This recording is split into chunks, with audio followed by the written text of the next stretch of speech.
நம்ம அப்படி இருந்துட்டு இப்போ அந்த ஃபோனை பார்த்து அவ்வளோ அலர்னதை பார்த்ததுக்கப்புறமா இங்கே இப்போது மிகப்பெரிய அதிர்ச்சி ஆகிடுச்சு நம்ம செல்வநாயகிக்கு. ஏன் அப்படின்னு பார்த்தீங்கன்னா, இப்போது இவ்வளோ நாளாக வந்து பார்த்தீங்கன்னா அபியை எவ்வளோ கண்ட்ரோல் பண்ணி வச்சுருக்காங்க அப்படின்றது தெரியும். ஆனால் இப்போ கூட வந்து பார்த்தீங்கன்னா தேவியை இன்னமும் மறக்காமல் இருக்காரு அப்படின்னு சொல்லிட்டு வந்து நினைக்கும் போது உண்மையிலேயே ரொம்பவே ஹாப்பியாக தான் இருக்குது.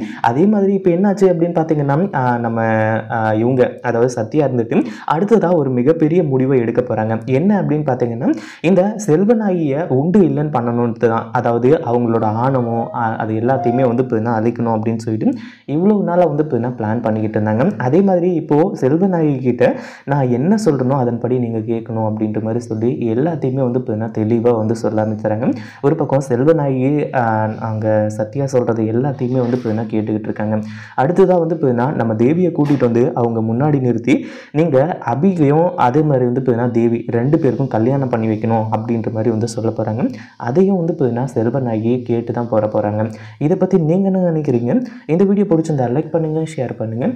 இப்போ தான் நம்ம சேனலுக்கு ஃபர்ஸ்ட் டைம் வரீங்க அப்படின்னா சப்ஸ்கிரைப் பண்ணிக்கோங்க.